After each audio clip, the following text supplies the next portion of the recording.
Madam C Classroom. So today we're going to learn listening and reading skill. Before we start our lesson, I want you to listen carefully to this story. Later on, I will ask you some questions.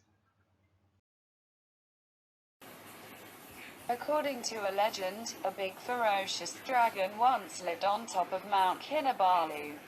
It had been a precious shining jewel. One day, the Emperor of China sent his two sons to get the jewel. The younger son, Sun Ping, went up to the mountain on a big kite. He took the jewel and replaced it with a lantern. Then, he returned to his junk.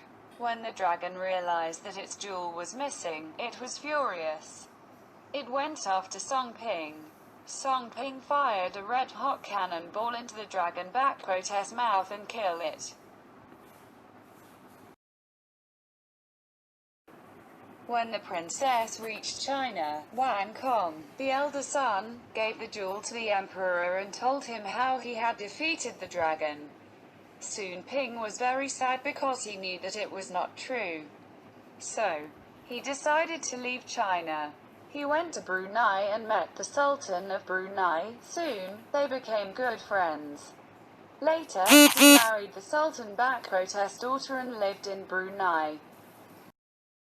Class, after listening to the story, now I want you to find out if the statements here are true or false. True or false. Alright, the first one. The dragon lived on Mount Kinabalu. So, is this statement true or false? True, which means the statement is follow the story. So, now let's look at the answer. The original text. As you can see here, according to legend, a big ferocious dragon once lived on top of Mount Kinabalu. So, the answer was true, which means the dragon lived on Mount Kinabalu. Alright, let's look at question number 2. The Emperor of China wanted to kill the dragon. Is the statement correct or false? True or false? The answer was false because let's look at the original text. As you can see, the Emperor of China sent his two sons to get the jewel, but he never asked to kill the dragon. So the answer was false. Alright class, so now look at question number 3. Song Ping took the jewel from the dragon's cave. Alright, so what is the answer? Is it take from the cave? Alright, let's look at the answer. Song Ping went up to the mountain on a big kite. He took the jewel and replaced it with a lantern. So the answer was false because here never mentioned any cave but mountain. Let's look at the last question. Wang Gong married the Sultan's daughter. So is the statement true or false? Let's look at the statement. I think after listening to the story, we know that the one that married to Sultan's daughter is not Wang Gong, but is another one called Sun Ping, right? Alright class, as you can see here, later he married the Sultan's daughter and lived in Brunei. So here the he means Song Ping. So it's not Wang Gong. So the statement shown just now was false.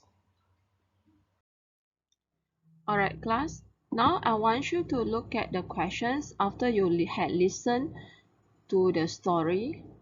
Let's look at question number 1. What kind of a person was Wang Gong? Wang Gong 是一个怎样的人？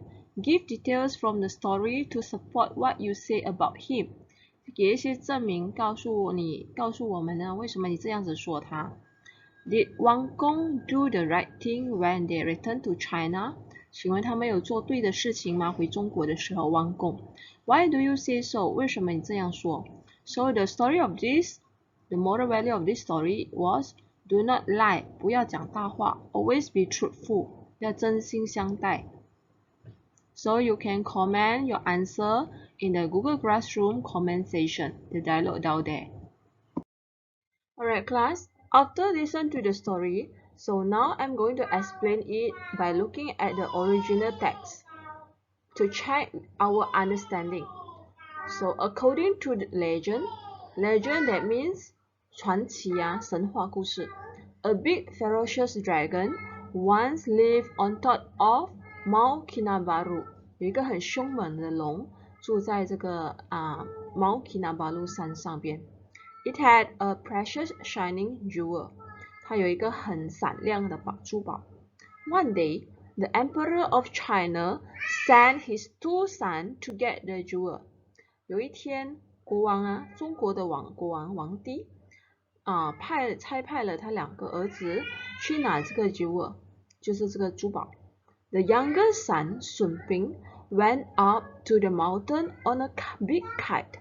孙膑他最小的儿子上去山上，就用驾驶着一个风筝上山。He took the jewel and replaced it with a lantern。他拿了那个珠宝，然后呢 ，replace 是放回去，代替那个珠宝的，它是放一个灯笼。Then he returned to his junk。他回去他的那个垃圾堆里边。When the dragon realized that its jewel was missing， 当那只龙发现它的珠宝已经不见了 ，it was furious， 它非常的生气。It ran after Song Bing， 它追赶着松膑。Song Bing fired a red-hot cannonball into the dragon's mouth and killed it。所以最后松膑用一个很火辣的那个凶猛的火把那个球抛去这个龙的嘴巴，然后杀掉这只龙。When the princess reached China， 当那个公主到达中国时，王贡 the elder son gave the jewel to the emperor and told him how he had defeated the dragon。当那个公主到了这个中国的时候，他最大的儿子叫汪贡，给了这个珠宝给他的皇帝，然后告诉他说是他攻击这只龙的。Song Bing was very sad because he knew that it was not true。那他弟弟松膑非常的伤心，因为他知道这并不是真相。So he decided to leave China。所以他决定离开中国。He went to Brunei and met the Sultan of Brunei。他到了文莱，然后跟文莱的国王，Sultan是文莱国王的称号，见面。Soon they became friends。不久后，他们变成好朋友。Later he married the Sultan's daughter and lived in Brunei。最后，他娶了这个Sultan的女儿，然后住在文莱。